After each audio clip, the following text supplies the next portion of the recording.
नमस्कार, स्वागत है आप सभी का हमारे इस चैनल सुनो कहानी में। मैं गायत्री शुक्ला आपके लिए लेके आई हूँ आज एक अमर शहीद की कहानी। तुम भूल न जाओ इनको, इसीलिए सुनो ये कहानी। जो शहीद हुए हैं उनकी जरा याद करो कुर्बानी। जी हाँ, आज का दिन है अमर शहीद की शहादत को याद करने का। 13 अप्रैल 1919 की बात है। अमृतसर के जलियांवाला बाग में बच्चे, महिलाएं, जवान सभी एकत्रित थे। बैसाखी का दिन था और पंजाब कांग्रेस के शीर्ष नेता डॉक्टर सैफुद्दीन किचलू और सत्यपाल की गिरफ्तारी तथा रॉलेट एक्ट के विरोध में यहाँ प्रदर्शन किया जा रहा था शांतिपूर्वक तरीके से। लगभग 20,000 लोग एकत्रित थे अपनी शांति सभा में।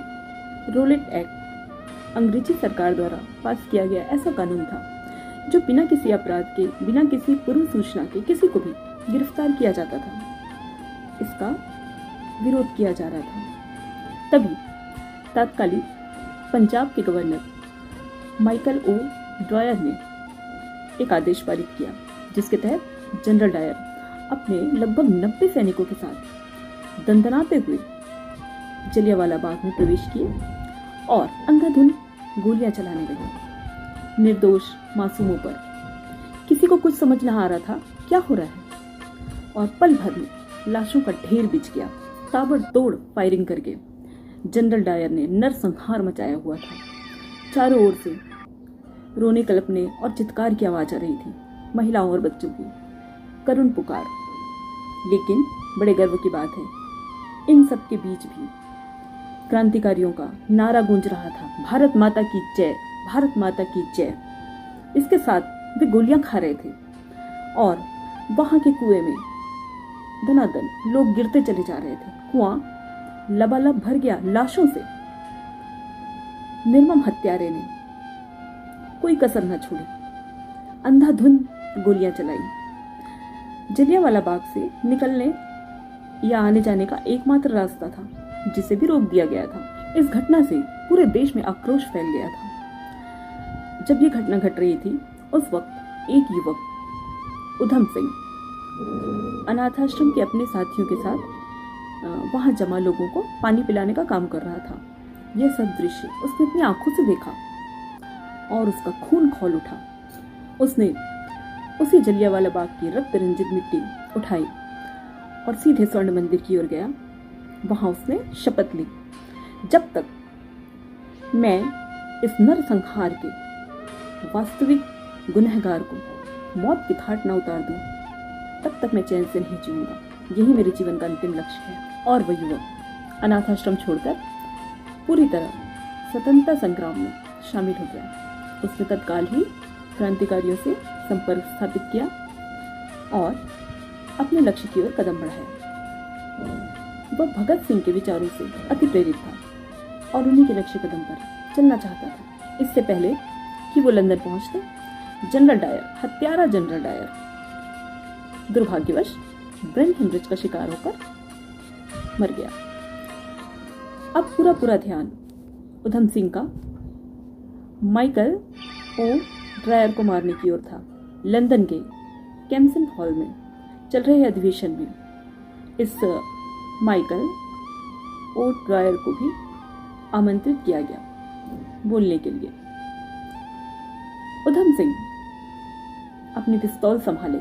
एक पुस्तक में, मोटी सी पुस्तक में छेद करके उन्होंने पिस्तौल उसमें रखी हुई थी। अपनी पिस्तौल संभाले वो इसका इंतजार कर रहे थे। जैसे ही वह मंच पर पहुंचा, उधम सिंह ने तत्काल पूरे जोश के साथ सामने आकर दनादन 6 गोलियां दाग दी। माइकल ओड्वायर की वहीं मृत्यु हो गई और उधम सिंह वहीं अपने देश के बंधुगणों की मृत्यु का बदला लेने की खुशी मना रहे थे। भारत माता की जय इस नारे के साथ इनकलाब जिंदाबाद वे वहीं खड़े रहे, उन्होंने भागने का कोई जतन नहीं किया, बल्कि विजयी मुस्कान से, गर्व से वो नारे लगा रहे थे। स्वाभाविक है, उन्हें गिरफ्तार किया गया और लंदन में ही उन्हें फांसी की सजा भी सुनाई गई। जब उन्हें मृत्यु की सजा सुनाई गई तो उन्होंने गर्व से कहा, मैं परवाह नहीं करता मृत्यु की, मृत्यु तो होनी ही है, बुढ़ापे का इंतजार करते हुए मरने से तो अच्छा है इस तरह जवानी में अपने देश के लिए शहीद होना। मुझे गर्व है कि मैं अपने देश के लिए मर रहा हूँ। 31 जुलाई 1940 को उन्हें फांसी दी गई। ये थे शहीद वीर उधम सिंह, जिनका जन्म 26 दिसंबर 1899 को पंजाब के संगरूर जिले के सुनाम गांव में हुआ था। अल्पायु में ही अनाथ हो गए थे, जिसके कारण इनका जीवन अनाथाश्रम में गुजरा और जलियांवाला बाग हत्याकांड के बाद पूरी तरह से इन्होंने स्वयं को क्रांतिकारी दल में सौंप दिया, गदर पार्टी ज्वाइन की और अपने संकल्प को पूरा करने में जुट गए। उनका संकल्प था जलियांवाला बाग हत्याकांड के हत्यारों को मौत के घाट उतारना, और उन्होंने अपना संकल्प पूरा किया। ऐसे शहीदों को हम कैसे भूल सकते हैं। हम अपने बच्चों को दुनिया की सैर कराएं या ना कराएं, किंतु जलियांवाला बाग अवश्य दिखाना चाहिए, जहां आज भी गोलियों के निशान हैं, जहां का सूखा कुआं अगर आप देखेंगे तो आज भी चित्कार करता है। सोचिए कैसा दृश्य रहा होगा उस वक्त। हम कैसे भूल सकते हैं क्या क्या हुआ हमारे साथ, हमारे अपनों के साथ। उन शहीदों की शहादत कभी न बिसराएं। जय हिंद।